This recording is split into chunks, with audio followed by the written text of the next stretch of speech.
कब? जब कथा घर कर जाए यहां। एक आध बच्चा तो यहां भी बैठा है जिन्हें हम जानते हैं, शादी वादी में कोई इंटरेस्ट नहीं, इंटरेस्ट है सिर्फ भगवान के भजन में।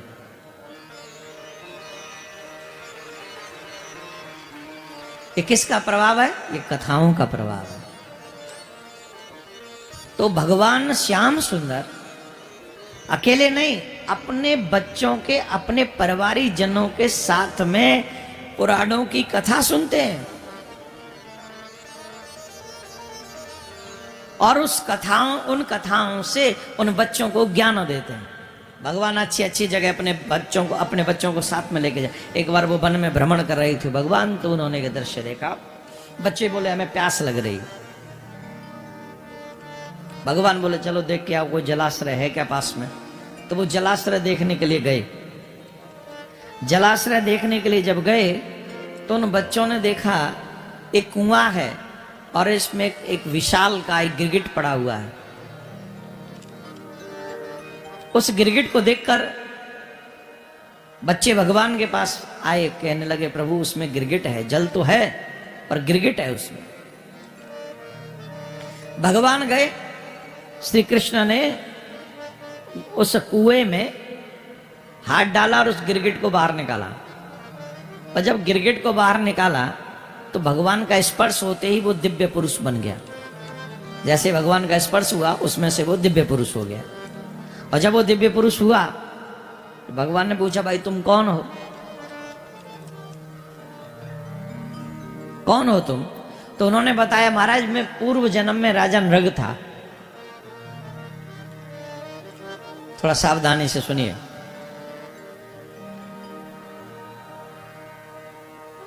उस महान बाब ने बताया कि मैं पूर्व जन्म में राजा नृग था और महाराज मैंने बहुत दान किया था। क्या दान किया था? बोले मैंने गौ दान की थी। और गौएं कितनी दान की हैं ये मैं नहीं बता सकता। कैसे? बोले जैसे आकाश में तारे नहीं गिने जा सकते कि कितने हैं, वैसे ये नहीं बताया जा सकता मैंने कितनी गौएं दान करी।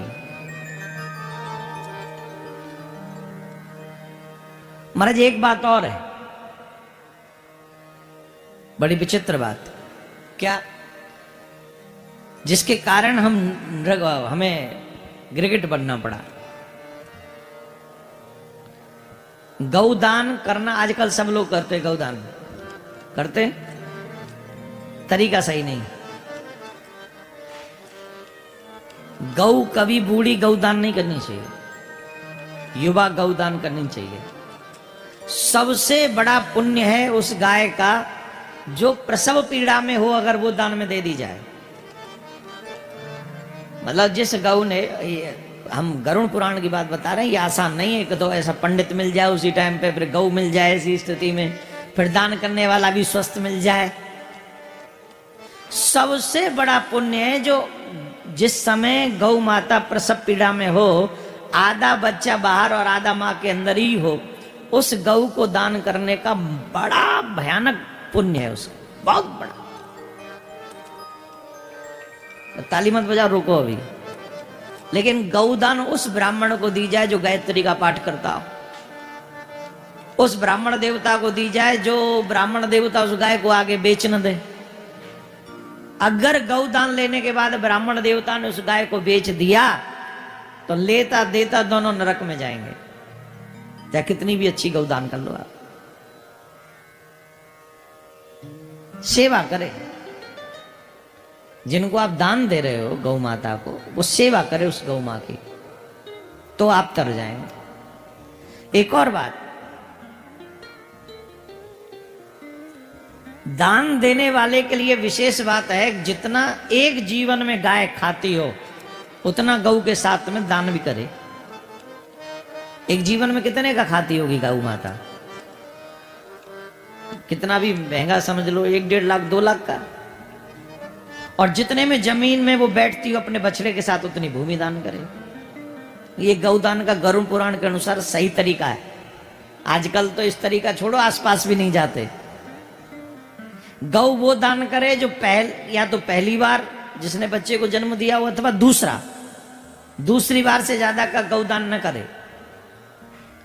हष्ट पुष्ट हो, दूध देने वाली हो, जितना वो तृण जीवन भर खाए उतना धन ब्राह्मण देवता को दे।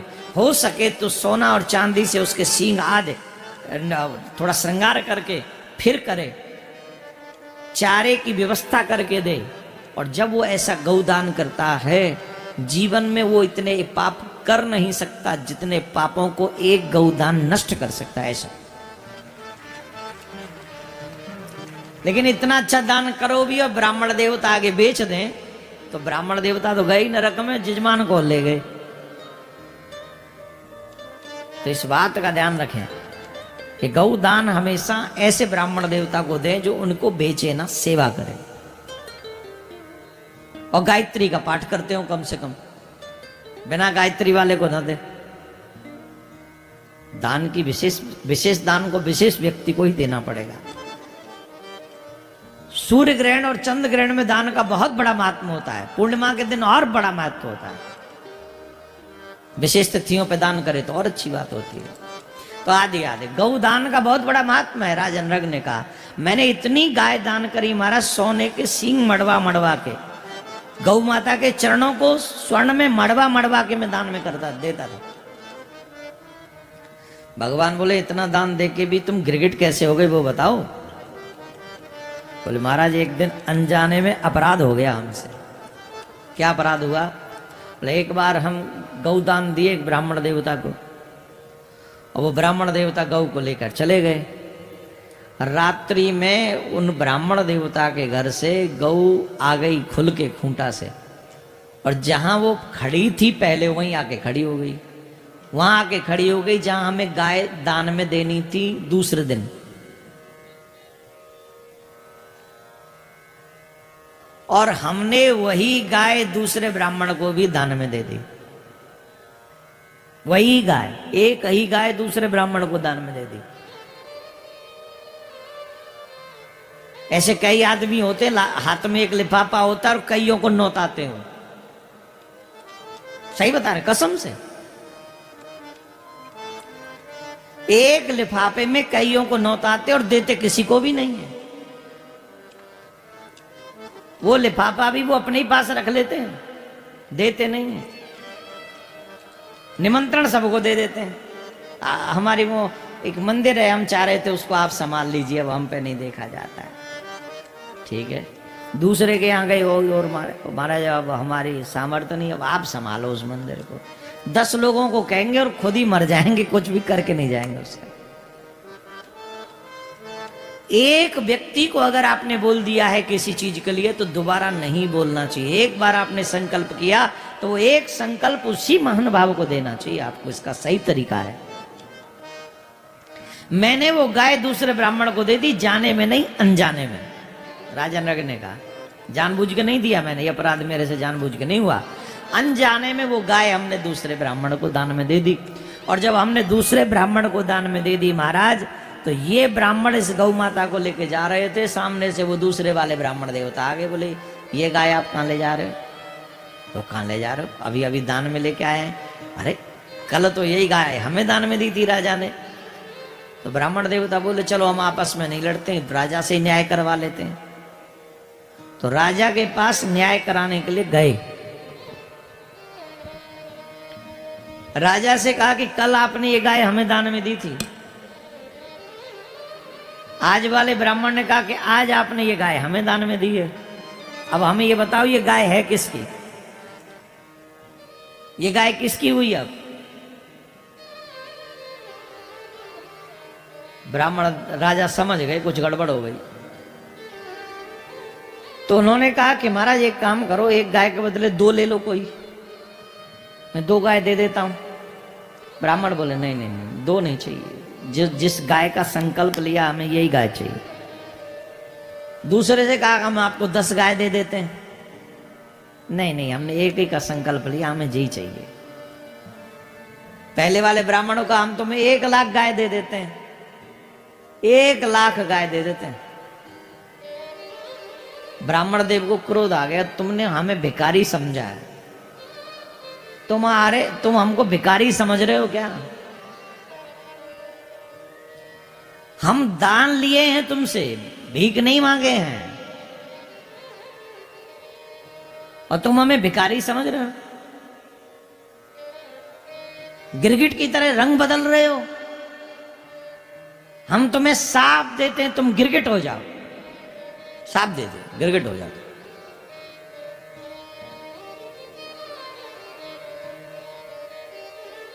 तो महाराज अनजाने में हुए उस अपराध के कारण हम गिरगिट हो गए।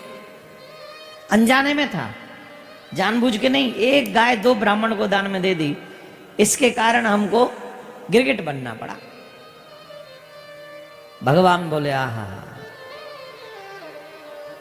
उन ब्राह्मणों का शाप कितना सार्थक हो गया। स्वयं नृग बोल रहे हैं, अगर ब्राह्मण देवताओं ने वो शाप न दिया होता तो मुझे आज आपका दर्शन नहीं हुआ होता।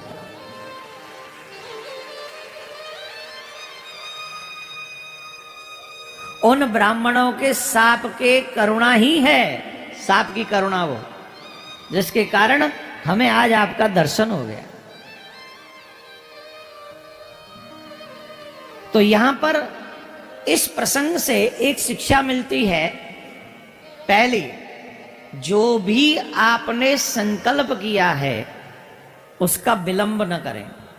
अब कई लोग तो यज्ञ करवा लेते और यज्ञ करवा के ब्राह्मण बेचारे बैठे रहते हैं, वो काहे जजमान आवे तो दक्षिणा दे, और जजमान आएंगे हमारे घर पहुंचो हम वो कर देंगे। क्या बोलते हो आजकल, क्या आता है, अरे क्या बोलते हो उसको,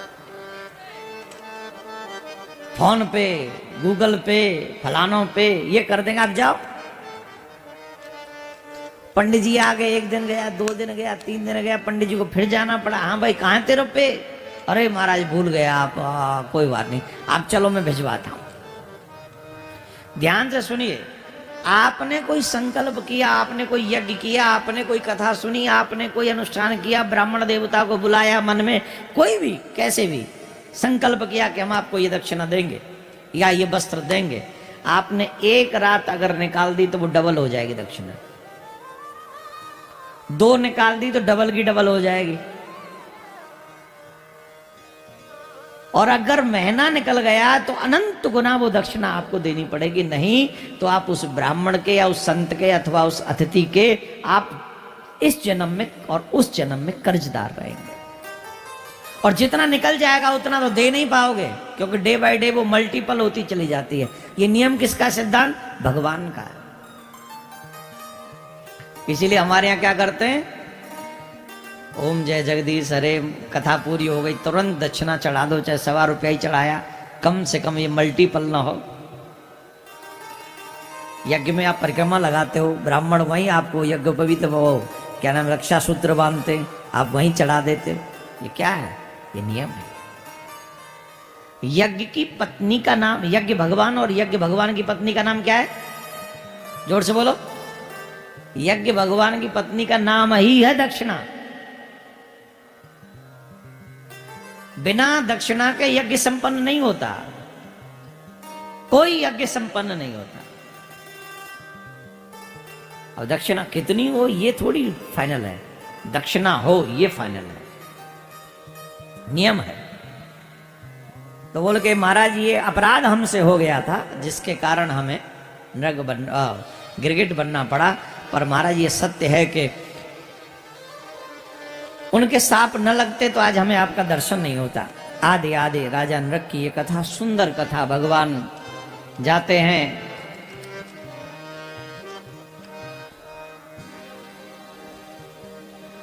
धर्मराज जी के यहाँ,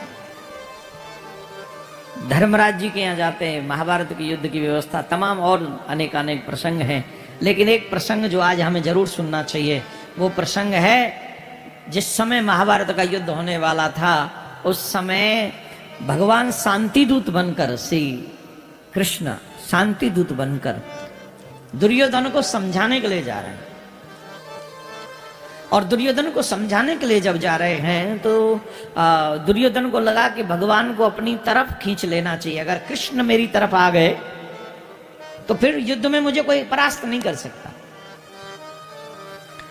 तो दुर्योधन अपना प्रभाव दिखाने के लिए अपना प्रभाव दिखाने के लिए दुर्योधन दुशासन के महल को खाली करवाता है, दुशासन के महल को खाली करवाता है, सुंदर सुंदर पाक पकवान भोजन आदि इतनी व्यवस्था करता है कि पूछो नहीं, खूब सेवा, जिससे जब भगवान मेरा प्रभाव देखे, कृष्ण मेरा प्रभाव देखे तो मेरी तरफ खड़ा हो जाए। एक बात सीख लीजिए, भगवान कभी भी तुम्हारे प्रभाव से प्रभावित नहीं होता, भगवान तुम्हारे स्वभाव से प्रभावित होता है।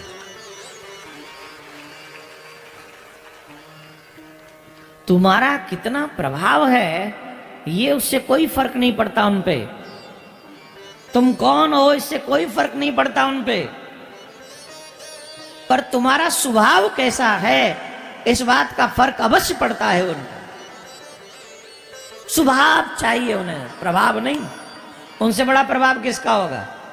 तुम कितने बड़े घर में रहते हो ये महत्वपूर्ण नहीं है, पर तुम्हारे हृदय में कितना बड़ा घर बना है भगवान के लिए ये महत्वपूर्ण है। तुम कितनी बड़ी गाड़ी में चलते हो ये महत्वपूर्ण नहीं है, लेकिन तुम भगवान के यहां किस भाव से चल के जाते हो ये बहुत महत्वपूर्ण है।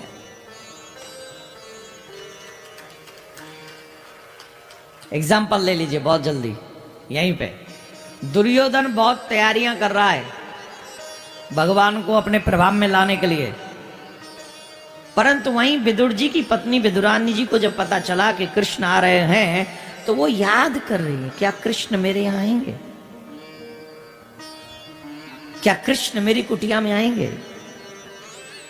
तो अपने आप से कहती है वो मेरे यहां क्यों आएंगे, कहां मैं कहां वो। और मैंने तो सुना है कि दुर्योधन ने बहुत व्यवस्था की है, उनको प्रसन्न करने के लिए 56 भोग 3600 व्यंजन तैयार हो रहे हैं, कैसे आएंगे वो मेरे यहां, असंभव लग रहा है। परंतु उसी समय विदुरानी को एक शब्द याद, एक भाव पर एक प्रसंग याद आ गया। एक बार नारद जी ने भगवान नारायण से पूछा, नारायण आपका प्रमुख निवास कहां है, आप रहते कहां हो? अगर कोई भक्त आपसे मिलना चाहे तो वो कहां जाना है, कहां पहुंच जाए जहां आप मिल ही जाओगे? क्या बैकुंठ में मिलोगे, क्या आप क्षीर सागर में मिलोगे, क्या आप किसी योगी के हृदय में बैठे हुए मिलोगे? भगवान श्री कृष्ण कहते, नारायण कहते, नारद नाहं बसामि वैकुंठे योगिनां हृदयेन च मद्भक्ता यत् गायन्ति तत्रष्ठामि नारद।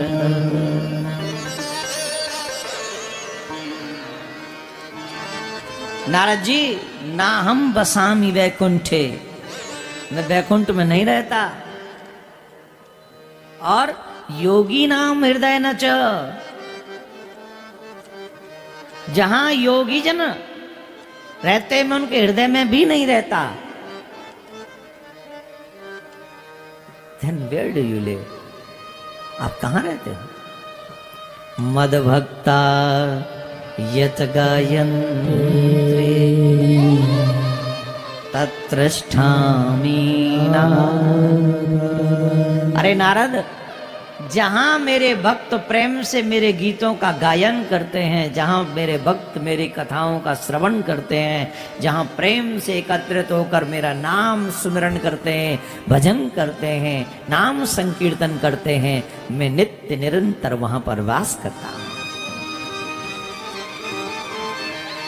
ये किसी और के वाक्य नहीं है, ये किसी और ने नहीं कहा है, ये भगवान के वाक्य हैं, ये नारायण के वाक्य हैं। और भगवान स्वयं कहते हैं कि मैं वहां वास करता हूं।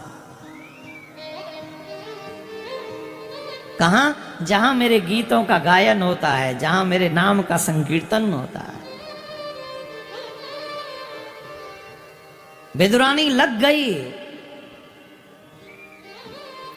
भगवान के नाम के गीतों का गायन करने के लिए विदुरानी लग गई। दुर्योधन के यहां नहीं जाएंगे, कृष्ण मेरे यहां आएंगे, मेरे यहां आएंगे, और लगी भगवान का नाम पुकारने। मेरा कोई न सहारा बिन तेरे। गाओगे गाओगे?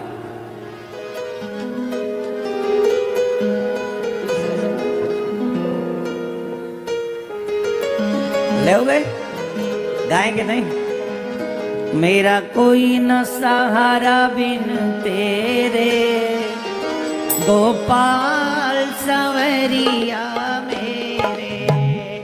मेरा कोई न सहारा बिन तेरे, गोपाल संवरिया मेरे।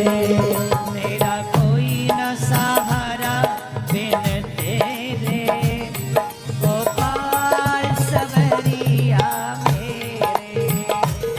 मेरा कोई न सहारा बिन तेरे, गोपाल संवरिया मेरे।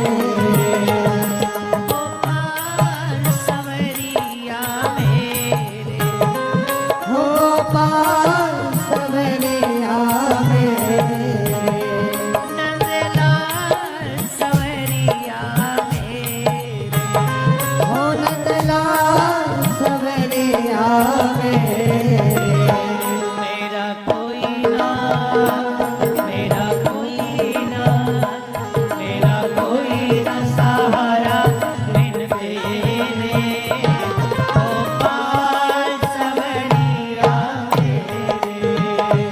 मेरा कोई ना सहारा बिन तेरे, गोपाल संवरिया मेरे।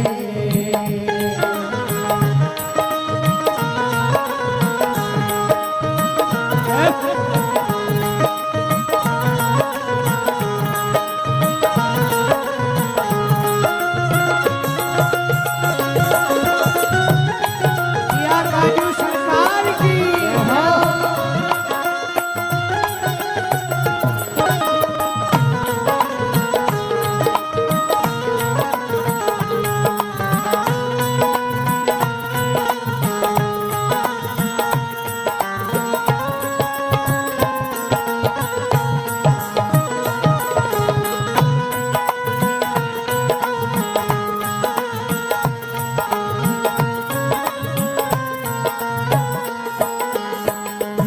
तेरे बिना मेरा कोई कौन यहाँ, मेरा कोई यहाँ। तेरे बिन मेरा है कौन यहाँ, तेरे बिन मेरा कौन यहाँ। प्रभु छोड़ तुम्हें मैं जाऊँ कहाँ, प्रभु छोड़ तुम्हें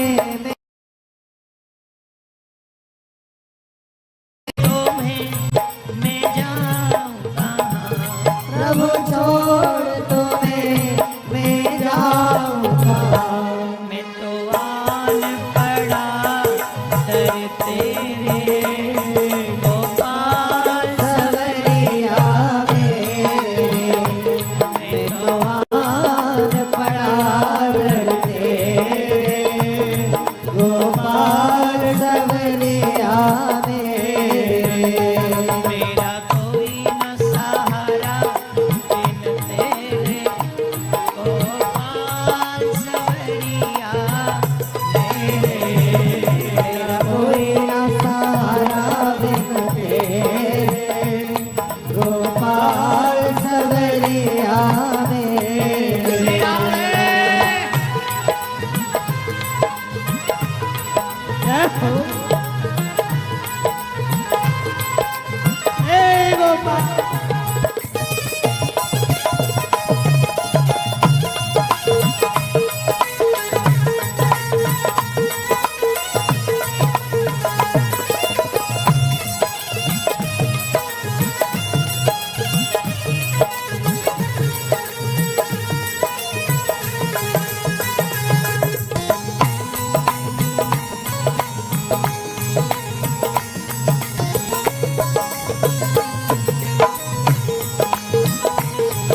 जग में आया, ओ मेरे जन्म लिया जग में आया, मैंने जन्म लिया जग में आया, मैंने जन्म लिया जग में आया, तेरी कृपा से ये नर्तन पाया, तेरी कृपा से नर्तन पाया, तूने किए उपकार घने, तुमने किए उपकार घने, गोपाल सवरिया मेरे, के उपकार धरे रे, गोपाल सवरिया मेरे, मेरा कोई न सहारा बिन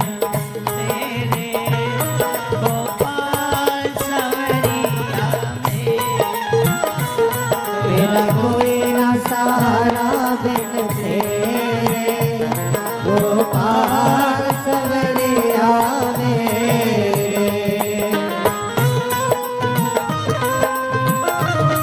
जय हो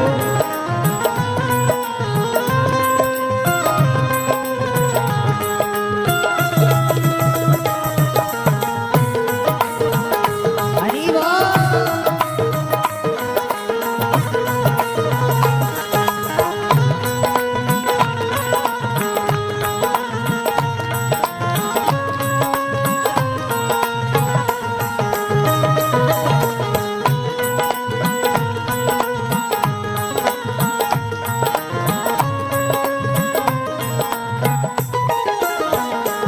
मेरा सच्चा मार्ग छूट गया, मेरा सच्चा मार्ग छूट गया, सभी बैठ जाओ, बैठ जाओ और मेरे पीछे पीछे ये पंक्ति सब गुनगुनाओ। मेरा सच्चा मार्ग छूट गया, मेरा सच्चा मार्ग छूट गया, मुझे 5 लुटेरों ने लूट लिया, मुझे 5 लुटेरों ने लूट लिया, काम, क्रोध, लोभ, मोह और ईर्ष्या, ये 5 चोर हैं, ये लुटेरे हैं, जिनमें फंसकर मनुष्य अपने संदर्भ में, अपने कल्याण के संदर्भ में सोच भी नहीं पाता। सोचता है कि मैं भला कर रहा हूं, पर हो तो बुरा ही रहा है। पल पल मृत्यु के पास जा रहे हैं। वो समय नष्ट हो रहा है जिस समय में हम भगवत प्राप्ति कर सकते, भजन कर सकते, उन्हें पाने का प्रयास कर सकते हैं। पर वो सच्चाई का मार्ग कहाँ है, कौन दिखाएगा? खुद भी देखना नहीं चाहते हम, और जो देखना चाहते हैं तो देखने नहीं देते दुनिया वाले। मेरा सच्चा मार्ग छूट गया, मेरा सच्चा मार्ग छूट गया, मुझे 5 लुटेरों ने लूट लिया, मुझे 5 लुटेरों ने लूट लिया, ओ मुझे 5 लुटेरों ने लूट लिया, मुझे 5 लुटेरों ने लूट लिया, सहे कष्ट मैंने पाए, मैंने पाए कष्ट घने, गोपाल सवरिया मेरे, मेरे पाए कष्ट घने, गोपाल सवरिया मेरे, मेरा कोई न सहारा बिन तेरे, गोपाल सवरिया मेरे,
सच्ची बात तो यह है, जिसे आप अपना समझते हैं, जिससे आप आशा रखते हैं, वही आपको निराश कर देता है।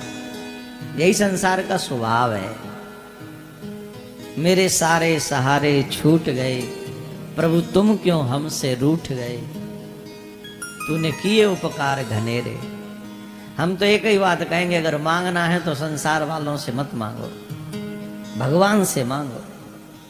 कि संसार वाले तो बहाना बनाते हैं तुम्हें न देने का, भगवान ने तो जब पैदा हुए तब से दे रहे हैं, और कोई बहाना नहीं बनाया, कोई बहाना। इसलिए विदुरानी को विश्वास हो गया कि कृष्ण मेरे यहां जरूर आएंगे, अवश्य आएंगे। तो विदुरानी ने सोचा कि मैं तैयार हो जाती हूं, तो वो स्नान करने लगी। और जब स्नान करने लगी उतने में ही से कृष्ण आ गए और कहा, काकी दरवाजा खोलो। काकी लगी है भगवान का भजन करने में। अरे काकी दरवाजा खोलो, काकी दरवाजा खोलो। तो काकी ने सुना और कहा, खड़े रहो, कौन हो? मैं स्नान कर रही हूं अभी। खड़े हो गए और काकी को स्नान में ऐसा आनंद आ रहा है, क्योंकि कृष्ण नाम, पहले लोग आपने देखे होंगे भगवत नाम लेते लेते स्नान करते थे, हैं? और आजकल के बच्चे कैसे स्नान करते हैं बताओ, क्या क्या गाते हैं जरा बताओ।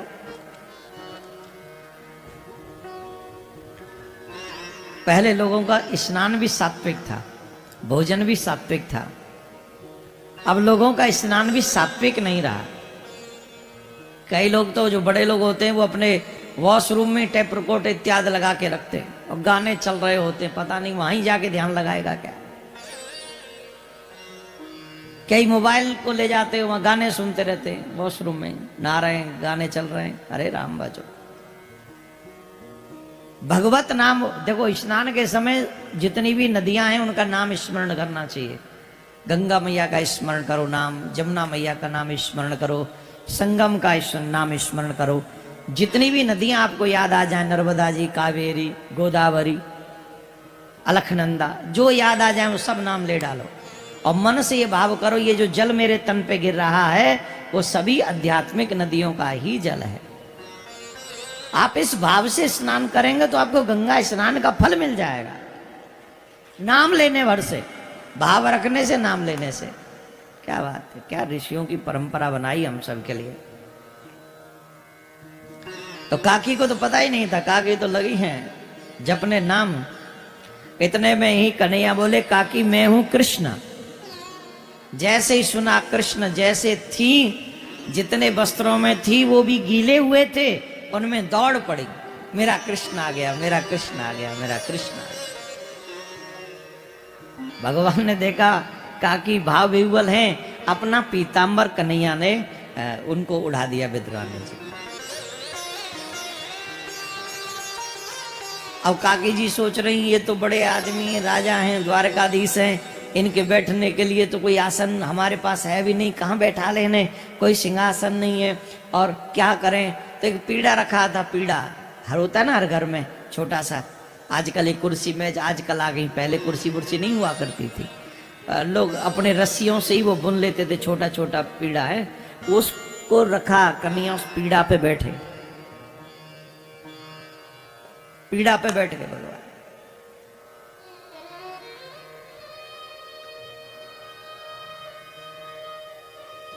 और भगवान बड़े विचित्र हैं, इन्हें भूख ही वहां लगती है जहां खाने को कुछ नहीं होता।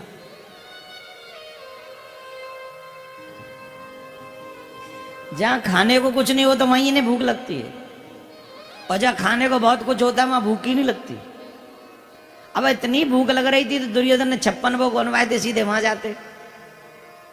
जिनके घर में अन्न का दाना भी नहीं है, वहां कन्हैया कह रहे, काकी घर में कछु हतुआ का भूख लग रही बड़ी जोर से, कछु खाए दे दो।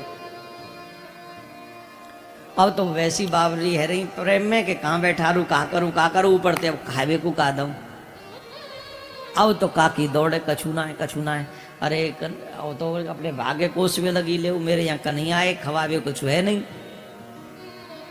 कहा करूं।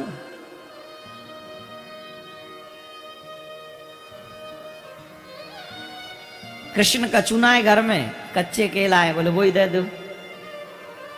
अब कच्चे वो 56 भोग वहां पे वो कचौड़ी तल रहे, समोसा बना रहे बढ़िया है, जलेबी, लड्डू, रसमलाई, रबड़ी, न जाने का वो धरे रहेगा।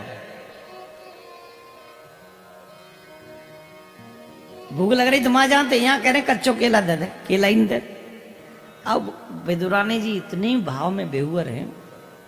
ये जो लोग कहते कि ये भगवान हमारे अनादर करते या ये करते या वो करते, जो लोग भी ऐसा कहते, इन प्रसंगों को या तो उन्होंने सुना नहीं या फिर इन प्रसंगों को वो इग्नोर करते हैं, वो इनके विषय में बोलना नहीं चाहते, इन्हें इग्नोर करना चाहिए। भगवान दासी पुत्र विदुर जी के घर में है और विदुरानी से कह रहे भूख लग रही है, और कच्चे केला, वो भी केले के छिलके खिला रही है, और कन्हैया प्रसन्न होकर खा रहे हैं। दुर्योधन का राज सुख छोड़कर, 56 भोग छोड़कर, नहीं चाहिए तुम्हारे 56 भोग, हमें नहीं चाहिए, हमें तो ये छिलका प्रिय है। और विदुरानी जी से कह रहे हैं ऐसे मीठे केला तो आज तक ना खाए कबू, जबकि केला तो खिला ही नहीं रही, केला वो छिलका छीलती हैं, छिलके को केला समझ के कन्हैया से कहती हैं खाओ, ये दे ले लो, और जो केले का सार है, जो खाने का पदार्थ है, उसे धरती में गिरा रही है। और उन्हें यही ध्यान नहीं मैं खिला क्या रही हूं, मैं फेंक क्या रही हूं। इतनी प्रेम की दशा है, उन्हें ये नहीं पता मैं खिला क्या रही हूं, वो खा क्या रही, कुछ नहीं। कृष्ण आ गए उसी में मगन है, और कन्हैया को भी ये होश नहीं है कि वो खा क्या रहे हैं। अगर वस्तु के भूखे होते तो कहते काकी केला तो दे दो, छिलका क्यों खिला रही हो। अब यहां दोनों की स्थिति ऐसी है कि दोनों को ही नहीं पता वो खिला क्या रही है और ये खा क्या रहे, दोनों को नहीं। ये प्रेम की दशा, ये है भक्त और भगवान का प्रसंग। सोने की थाली में रखकर 56 भोग भगवान को दो और तुम्हारे मन में भाव न हो तो भगवान उसे स्वीकार नहीं करे। बड़े ध्यान से सुनना।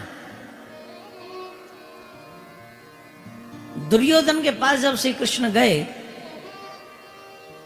तो दुर्योधन ने कहा कृष्ण तुम यहां शांति का संदेश लेकर आए हो, पर तुमने आते ही मेरे अपमान किया मेरा, मैं क्यों तुम्हारी बात मानूं। भगवान ने कहा मैंने क्या अपमान किया तुम्हारा, मैंने तुम्हारे लिए इतनी 56 भोग 3600 व्यंजन की व्यवस्था, तुम्हारे भोजन की व्यवस्था करी, और तुमने उस भोजन की व्यवस्था को ठुकरा कर विदुर के यहां जाकर तुम केले खा के आ गए। ये मेरा अपमान नहीं है। भगवान श्री कृष्ण कहते दुर्योधन,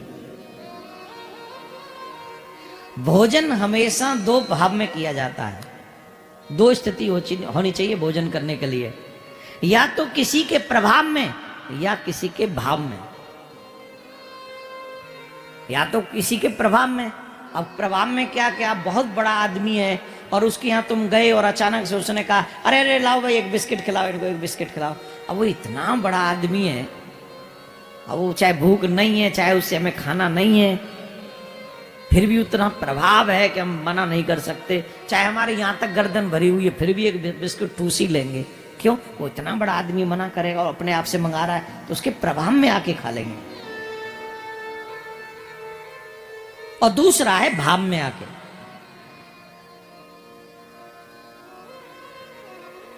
खिलाने वाले का इतना भाव है, चाहे पेट भरा पड़ा है पर फिर भी कहीं उसके भाव को दुख न पहुंचे इसलिए खा लिया।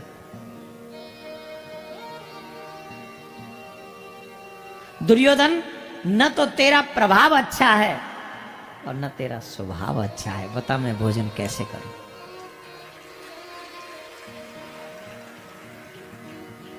बोलो,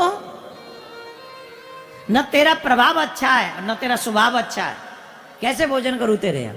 द्वैविध भोजन कीजिए राजन, विपत पड़े या प्रीत, और तेरे प्रीत न मोह आपदा, यह बड़ी अनली। या तो इतनी विपत्ति पड़ी हुई हो जीवन में कि जहां मिल जाए खा लो, या फिर खिलाने वाले के मन में इतना भाव हो कि उसके यहां से तुम बिना खाए उठ ना सको। पर राजन, न तो तेरे मन में प्रीति है और न मेरे ऊपर विपत्ति है।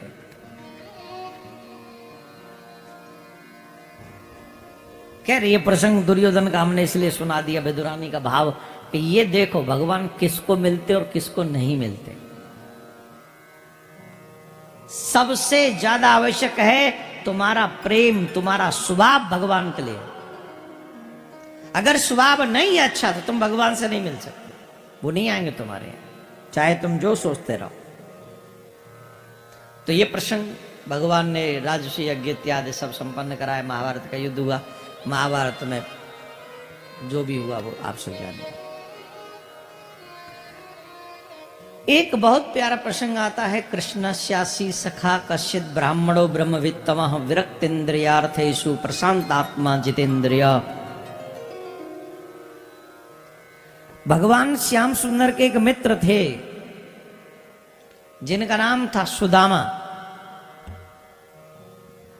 क्या नाम था? अगेन मैं आपको एक और समझा रहा हूं। आजकल मित्रता के नाम पर सिर्फ और सिर्फ जो गलत व्यवहार हो रहा है वो हमारी संस्कृति को कुचलने के लिए हो रहा है, हमारे संस्कारों का नाश करने के लिए हो रहा है।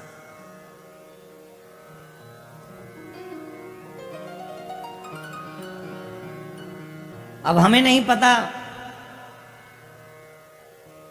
आज 9 फरवरी हो गई, कितनी, और 2-3 दिन बाद कुछ लोग घूमने जाएंगे।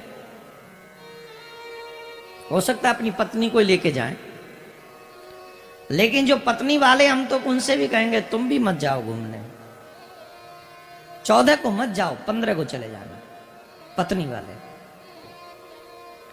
14 जो है वो पाश्चात्य कल्चर है, जिसे वैलेंटाइन डेज कहते हैं, वो हमारा कल्चर नहीं है। और जो आपका कल्चर नहीं है उसमें आपका इंटरेस्ट भी नहीं होना चाहिए।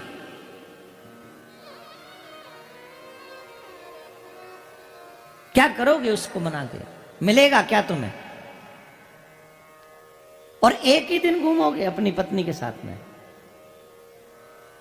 अगर पत्नी के साथ घूमना है तो जब समय मिला करे गाड़ी उठाओ और अपनी देवी जी को कहो चलो हम आपके साथ थोड़ा अपना समय निकालेंगे, चलते हैं। 14 को क्यों? सिर्फ 14 फरवरी क्यों? जो लोग 14 फरवरी को ये इस तरीके का अपना प्रोग्राम बनाते हैं वो पाश्चात्य कल्चर को बढ़ावा देते हैं और उस समाज में एक गलत मैसेज आप प्रस्तुत करते हैं कि हम इस चीज को एक्सेप्ट करते हैं। और ये चीज हमारे बच्चों के लिए दुखदाई है। आप घूमने जा रहे हो, आप अपने बच्चों से आशा रखोगे? बोलो, आशा रखोगे? उन्हें जाने दोगे? आप भी उसे अवॉइड कीजिए और अपने बच्चों को भी बताइए कि वो भी अवॉइड करें। मित्र हो तो कृष्ण जैसा, सुदामा जैसा। काफी लोग हमसे कहते हैं महाराज एक बात बताओ, लड़के लड़की मित्र क्यों नहीं हो सकते? मैं नहीं हो सकते हैं अगर एक दूसरे को बहन भाई कहें तो क्यों नहीं हो सकते? भाई मित्र को हम क्या कहते हैं? मेरे भाई से भी बढ़कर, यही कहते हैं कि नहीं? बोलो, जोर से बोलो।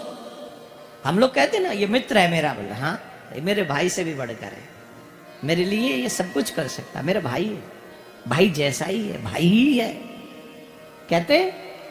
तो फिर आप भी ऐसे ही कहो ना, लड़के लड़की बन जाओ ना। कौन कह रहा है कि आप नहीं बन सकते मित्र? ये कहो ये मेरी बहन से भी बढ़कर है, आप कहो ये मेरा भाई से भी बढ़कर है। सबको इंट्रोड्यूस कराओ, मेरी भाई है, मेरी बहन है, ऐसा कह के तब अच्छा होगा, तो बहुत अच्छा होगा। लेकिन आप कहेंगे she is my friend, he is my friend. Why? आप क्या सोच रहे हो? बहन वाला सिस्टम आएगा, भाव आएगा? ईमानदारी से बोलो, बोल के कहो कि हाँ बहन का भाव आ जाएगा। मेरे घर की बेटी, मेरी घर की बहन, मेरी घर की संपदा किसी की वासना युक्त नजरों की शिकार नहीं होनी चाहिए, ये मेरी जिम्मेदारी है। ये मेरी रिस्पॉन्सिबिलिटी है। अगर आप अपनी बहन बेटियों को सुरक्षित नहीं रख सकते तो आपको मां बाप और भैया बनने का कोई राइट नहीं, कोई अधिकार नहीं आपको। इससे तो अच्छा है हम बिना मां बाप बने ही रह जाएं।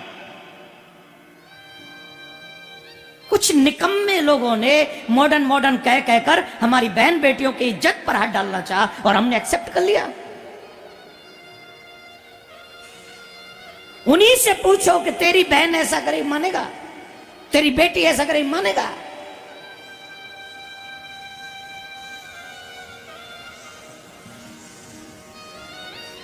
हमारी बहन बेटियां किसी को मित्र बनाए, इट्स नॉट रॉन्ग, लेकिन उसको भाई बोले ना, फिर राखी बांधे और राखी की लाज रखे ना वो।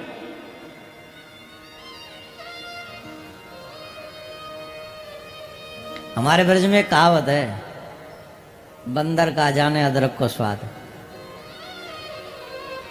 एक काम से रचे पुचे लोग क्या जाने सनातन परंपरा क्या होती है। जिनके ऊपर काम का भूत सवार हो, जो हर किसी में वासना देखते हो, वो क्या जाने भाई बहन का पवित्र संबंध क्या होता है।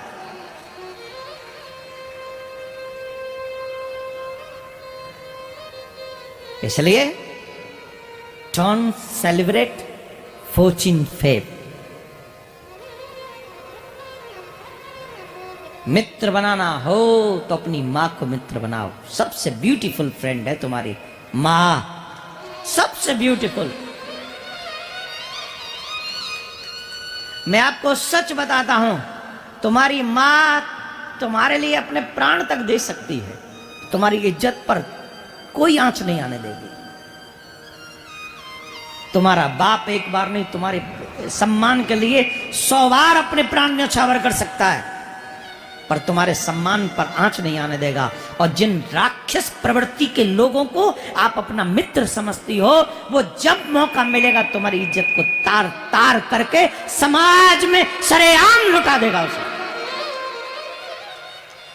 कितनी बहन बेटियां बर्बाद हो चुकी हैं इन राक्षसों के चक्कर में। नजरें नहीं उठा के चल सकती वो, सिर्फ मित्रता के नाम पे, झूठे मित्रता के नाम पे। आप कह दो मैं गलत कह रहा हूं, मैं अपनी बात वापस ले लूंगा। बोलो बोलो। तो जो भी मुझे सुन रहे हैं, मैं आप सबसे एक बात हाथ जोड़कर प्रार्थना करना चाहूंगा। आप लोग सभी अगर मित्र बनाना हो तो मां को बनाएं,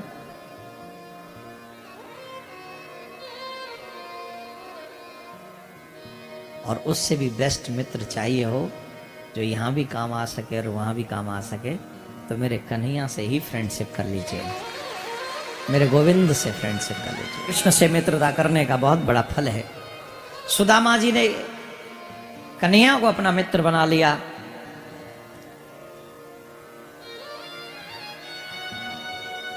एक और चीज यहां मिली बीच में कि सुदामा जी ने कृष्ण के बटके चना खाए, जिसके कारण उनके जीवन में विपत्ति काल आया। एक बात और सीख लीजिए, आप आइए ब्राजी महाराज, ब्राह्मण देवता ब्राज है। आप अपने जीवन में एक प्रयास कीजिए, किसी का हक मत खाइएगा। अगर आप किसी का हक खाएंगे तो आपको कोई सुरक्षित नहीं रख सकता दरिद्रता से। हक परायो खाए के यही मिलेगी सीख, हो दरिद्री आज से तुम घर घर मांगो भी।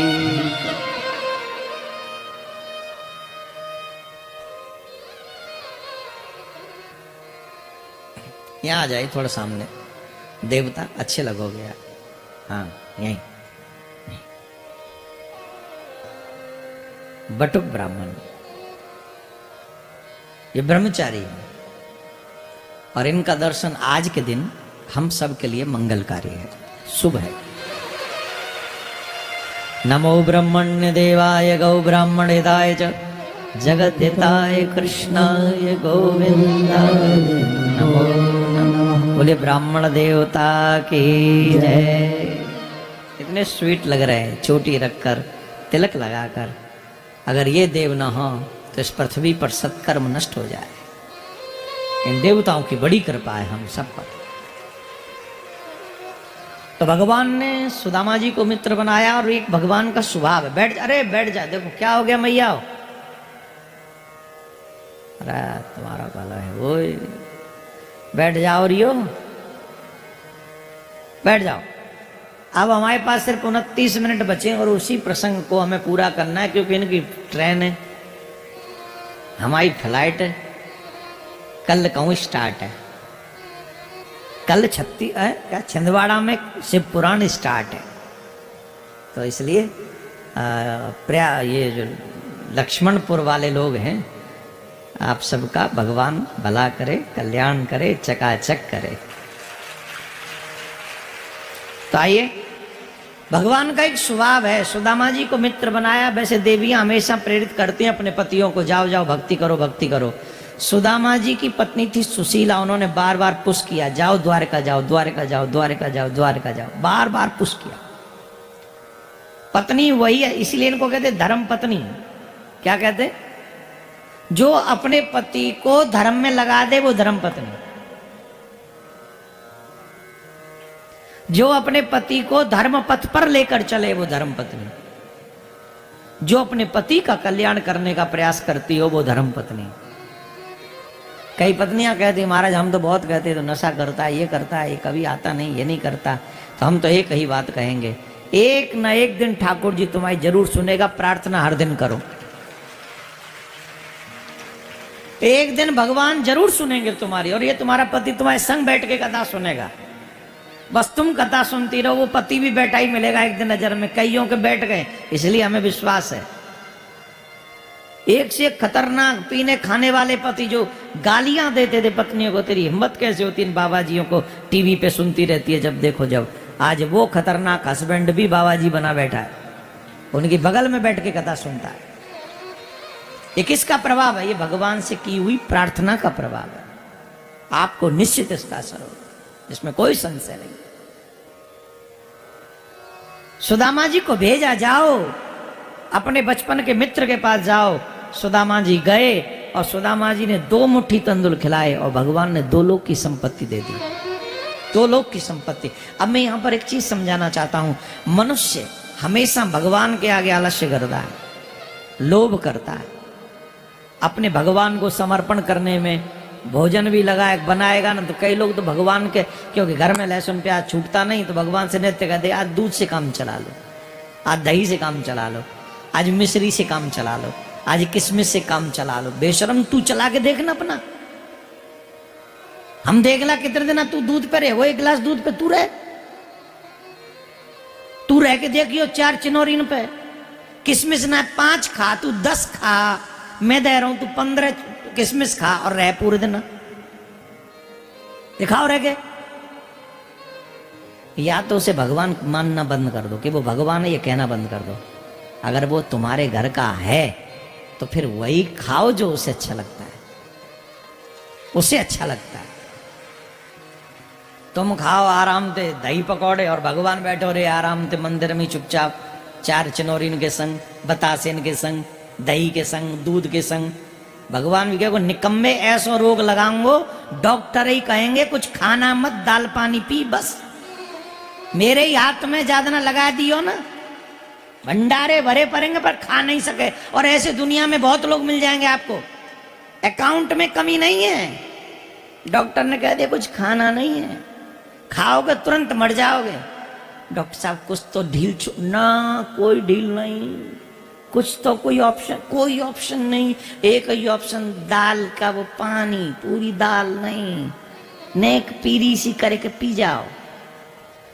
डॉक्टर साहब क्यों मर, पियोगे तो जल्दी मर जाओगे, पूरी दाल पियोगे तो। अच्छा, अब फिर देखो उनकी शकल, एकदम रोटी भी नहीं, मीठो भी नहीं, नमकीन भी नहीं, एकदम दार के पानी पे ले ले और पिवा ले भगवान ने दूध 1 गिलास। अब पी के देख तू, अमरूद खाओ, जीवन भर वो खाओ जो ठाकुर को खिला सको।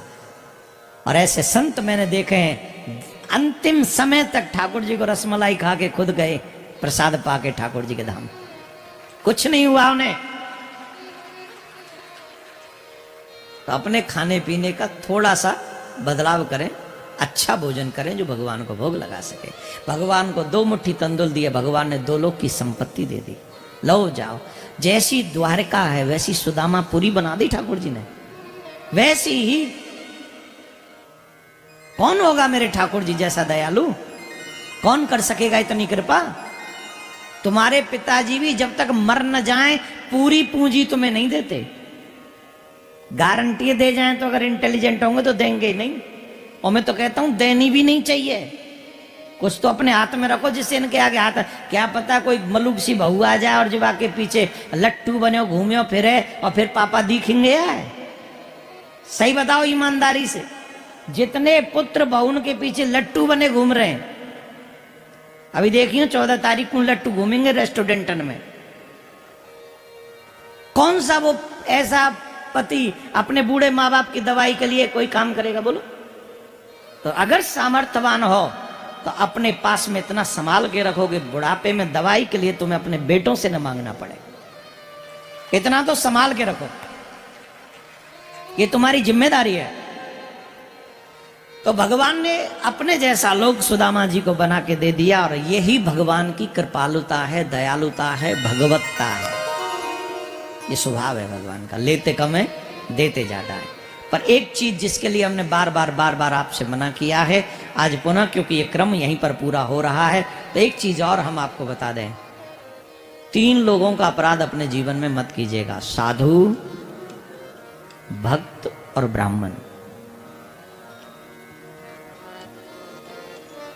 आजकल ब्राह्मण के ऊपर बोलना एक बहुत कठिन काम है, और हम बाई फॉल्ट कह लो या भगवान का दंड कह लो या कुछ भी कह लो, अब ब्राह्मण कुल में हमारा भी जन्म हो गया। हमने तो नहीं कहा था हमें ब्राह्मण बना के भेजो, भेज दिया, अब क्या करें। अब कोई ऐसी कोई व्यवस्था हो जो सर्टिफिकेट बदल दे, तो आप लोग कोई व्यवस्था करवा दो, हमारा सर्टिफिकेट बदल जाए तो कुछ ऐसा संभव है? किसी व्यक्ति को आप टारगेट मत कीजिए, एक समुदाय को टारगेट मत कीजिए। इसलिए इन तीनों को, साधु की क्या जाति होती है बताना, भक्त की क्या जाति होती है? भगवान ने उनको अलग दर्जे में रखा ही है, तीनों को ही। चाहे वो रैदास जी हो, चाहे वो वाल्मीकि जी हो, चाहे वो नानक जी हो, चाहे कोई भी हो, XYZ। जो ध्रुव कौन थे? क्षत्रिय। नरसी कौन थे? तुलसी कौन थे? सूरदास कौन थे? इन्हें आप जाति से संबोधित करेंगे। रैदास जी कौन थे? सबरी मां कौन थी? केवट कौन थे? निषाद कौन थे? गोरा कुमार कौन थे? ऐसा कौन है जिसके ऊपर भगवान की कृपा नहीं हुई, जिसके पास भगवान नहीं गए? शुद्ध और अशुद्ध हमने किए हैं, हमारे विचारों ने, हमारे कर्मों ने किए। ब्राह्मण ने तीनों अलग रखे, ब्राह्मण, साधु और भक्त, तीनों अलग। इनका अपराध मत करो। क्यों? ये मार्गदर्शक है। अब औरों की तो बात छोड़ो, एक बार ये कुछ यदुवंशियों लोग गए संतों के पास में, और वहां पर वो भगवान जो साधु थे, ब्राह्मण थे, भक्त थे, एक बच्चे को उन्होंने साड़ी पहनाई और साड़ी पहना कर ले गए और कहने लगे महाराज ये स्त्री गर्भवती है, सी इज प्रेग्नेंट, आप कृपा करके बताइए इसे पुत्र होगा या पुत्री? साधु बोले अभी बता देते हैं, इसमें कौन सी बड़ी बात है। नेत्र बंद किए तो पता चला ये स्त्री नहीं है, तो उनको क्रोध आ गया। तुम संतों का मजाक करते हो, उपहास उड़ाते हो, हम तुम्हें साफ देते हैं, जनस्यतियो मंदा मूसलम कुलनाशनम।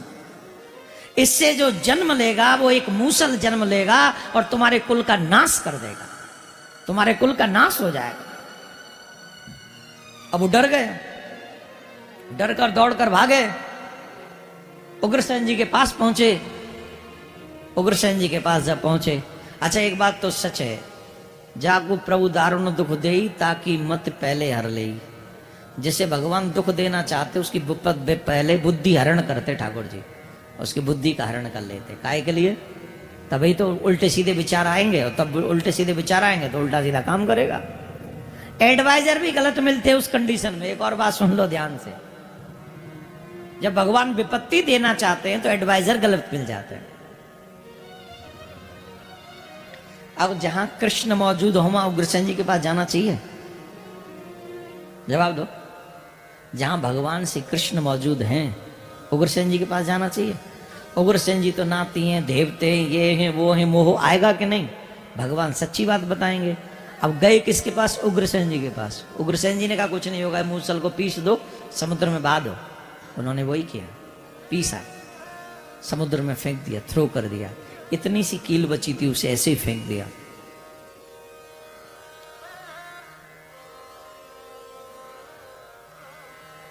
मछली ने वो कील निकाल ली। मछली को एक शिकारी ने पकड़ लिया, शिकारी ने वो कील निकाल के अपने बाण के आगे लगा ली। ये सब संयोग बनते हैं।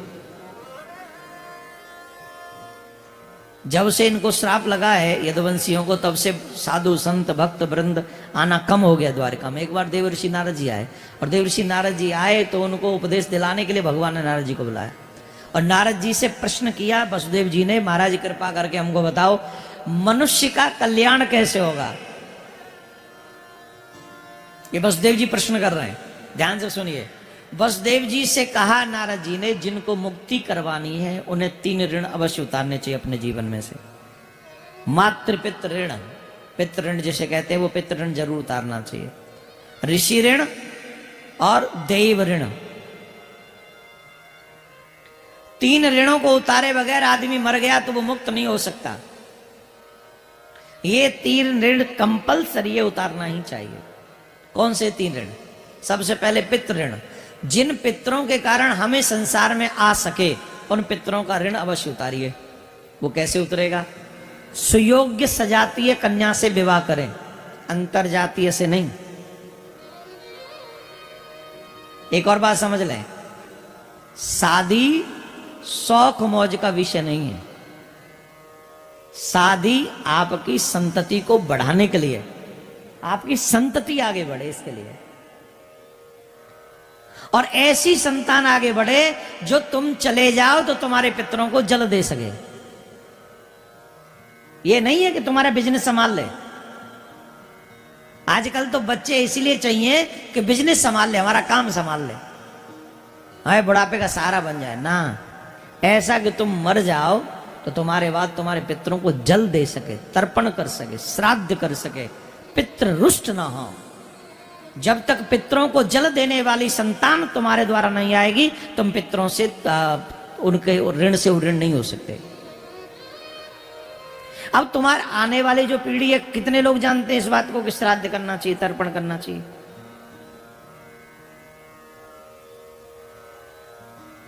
बताओ। अभी अभी कोई जो नई नई बहू हो यहाँ, वही हाथ उठाएं। सासू माँ नहीं, जो नई बहू है, 2-4 साल पहले की बहू है, हाथ उठाओ। हाँ, खड़ी हो जाओ पीछे, एक चुन्नी वाली। हाँ, खड़ी हो आप। हाँ, पति देव आए? नहीं आए। ददिया सास को श्राद्ध कौन सी तिथि को है?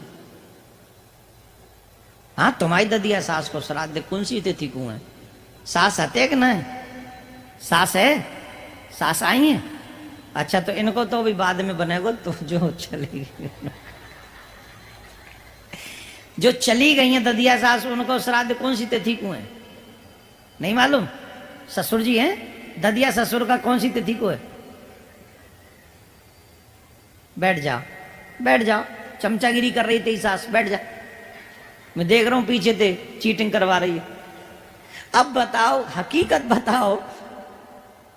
अच्छा, ये सासों का भी दोष है, इनको ये पाठ पढ़ाना चाहिए। जितनी भी बहुएं आ रही हैं उनको पढ़ाने का काम सासू माओं का है कि इस दिन इसका श्राद्ध है, इस दिन इसका श्राद्ध है, और 15 दिन कॉन्टिन्यूस ये श्राद्ध रहेंगे। हम जब चले जाएं तो ये परंपरा तुम्हें जारी रखनी चाहिए, जिससे हम लोग ऋण से उऋण हो सके। ये सासू माओं का है। और ये बात बहुओं के साथ साथ बेटों को भी सिखाओ। क्यों? कि आपका बेटा जब तक तर्पण नहीं करेगा वो नहीं लगेगा। क्षमा करना, श्राद्ध हमेशा पहला अधिकार है बेटे का, बेटे को करना चाहिए। अगर सब अलग अलग रहते हो, 3 भाई हैं 4 भाई हैं, तो चारों घरों में श्राद्ध होगा। अगर सब एक साथ रहते हो तो बड़ा भाई करेगा तो भी काम चल जाएगा। कितनों को तो पता ही नहीं है। कई तो यूं कहते हम तो गया छोड़ा है, हमारा तो कांड है। गया छोड़ा है तो फांसी चढ़ गए। गया छोड़ के आ गए हो तो अच्छी बात है, वहां जाके आपने पिंडदान कर दिया, श्राद्ध फिर भी होगा आपके घर में। पितरों से मुक्त, उनके ऋण से ऋण होने के लिए एक सजातीय कन्या से विवाह करें, जिस विवाह होकर आपका जो है वो तर्पण कर सके, श्राद्ध कर सके, ऐसी संतान हो। दूसरा ऋषि ऋण, जिन्होंने तुम्हें मार्गदर्शन दिया है, जिन्होंने इतने ग्रंथ तुम्हें दिए हैं, जिनके ज्ञान से तुम और हम मानव जीवन जी रहे हैं, उन ग्रंथों का पाठ करें, स्वाध्याय करें। जैसे अभी आप यहाँ भागवत सुन रहे हैं, आप जिन जिन ने 7 दिन लगातार भागवत सुनी है, वो ऋषि ऋण से उऋण हो गए आज, मतलब आज हो जाएंगे आरती के बाद, उऋण हो जाएंगे। तीसरा ऋण किसका है? देवताओं का। सूर्य का प्रकाश लेते हैं, कुछ नहीं देना है। वायु का सेवन करते हैं, कुछ नहीं लेना है, और वापस कुछ नहीं देंगे। अग्नि के बिना हम भोजन नहीं प्राप्त कर सकते। पृथ्वी के बिना आश्रय ही नहीं रहेगा। अभी तुर्की में भूकंप आ गया, देखा क्या हुआ? कहा हो? नहीं पता आपको? तुर्की में भूकंप आया कि नहीं? भयानक वाला और आया है। अब हम कथावाचक हैं पर अपडेट रहते हैं, हम ऐसे नहीं है। हम वर्ल्ड वाइज क्या चल रहा है सब ध्यान रखना पड़ता है। हमें आदि कथा तो वहीं से मिलती है। आपको सुधारने का, हाँ सच्ची में अगर हमें आज के युग में कथा कहनी है, हमारे युवाओं के लिए कहनी है, तो हमें अपडेट होना ही पड़ेगा। अपडेट होंगे, उनका उदाहरण लेके, एग्जाम्पल देके हम आपको दे सकेंगे, तो आपको भी समझ में आएगा कि प्रैक्टिकल चल रहा है लाइफ का, है ना। इसलिए तो तुर्की में इतना बड़ा भूकंप आ गया। क्या हो गया? उस कब आया है? जब पृथ्वी दुखी थी तभी आए। भूकंप तब आते हैं जहां जहां अधर्म अधिक होता है, ये समझ लीजिए। जहां धर्म की हानि होगी वहीं पृथ्वी हिलेगी, और जहां पृथ्वी हिलेगी वहीं भूकंप आएगा, पृथ्वी फटेगी, जीव को, मनुष्य को उसका दंड भोगना पड़ेगा। केदारनाथ में इतनी बड़ी त्रासदी कैसे हो गई? केदारनाथ में जाते लोग भजनानंदी, शिव को चाहने वाले। आजकल कैसे लोग जा रहे हैं केदारनाथ? नया नया ब्याह है, हाथ में हाथ डाले, चलो भैया चल रहे हैं। केदारनाथ जाने लायक नहीं हो तुम। केदारनाथ एक एज के बाद जाना चाहिए जहां फीलिंग्स बैड हो ही ना। और जा रहे हो, यंग एज में जा रहे हो, तो पत्नी को 2 हाथ दूर रखो, आगे रखो या पीछे रखो। हाथ में हाथ डाल के नहीं जा सकते आप वहां। वो शिव जी का घर है, वो शिवालय है। तुम्हारे घर में 4 आदमी आ जाए हाथ में हाथ डाल के, अच्छा लगेगा? क्यों लगेगा नहीं? जब हम भगवान के यहाँ जाते, वृंदावन जाते, मैं देखता हूं ऐसे ऐसे लोग जो कुछ मतलब ही नहीं है, पिकनिक स्पॉट बना लिया है। तीर्थों की मर्यादा रखिए साहब, तब ना तीर्थ तुम्हें कुछ देंगे। तुम वहां जा रहे हो 4 फ्रेंडों के साथ, चलो वहीं रुकेंगे। तेरा भला करे भगवान, करेगा नहीं, हमें कल्पना पक्की है, पूरा विश्वास है। कैसे करेगा? बुरे आचरण से। तो इन सब चीजों का ध्यान रखना। हमें ये जितनी भी देवता हैं, इनकी कृपा के बगैर हमारा जीवन नहीं है। उनकी कृपा से हमारा जीवन है। तो उन देवताओं के लिए यज्ञ करना चाहिए। और यज्ञ में जब हम आहुति देते हैं, तो जिन आहुति जिन देवताओं के नाम से दी जाती है, अग्नि को जो समर्पित की जाती है, उसी से हमारा देवी ऋण उतर जाता है। आदि आदि ये प्रसंग है। बोलो राधे राधे।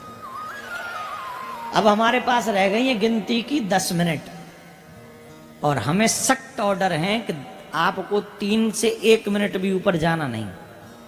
आपको तो 3 बजे बोलना बंद कर ही देना चाहिए। और मेरे हिसाब से 10 मिनट अभी बहुत कम है, सच्ची में कम।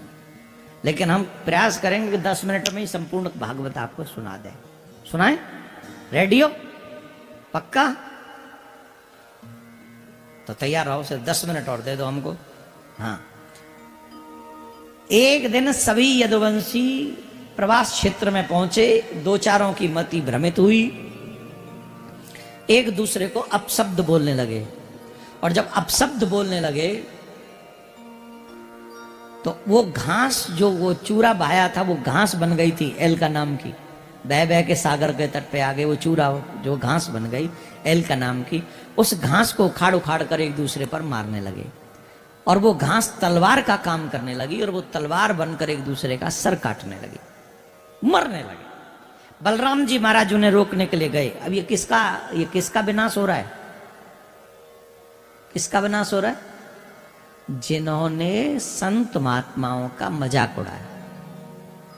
फिर से सुन लीजिए, साधु की कोई जाति नहीं होती, भक्त की कोई जाति नहीं होती। कोई भी व्यक्ति भक्त हो सकता है, कोई भी साधु हो सकता है।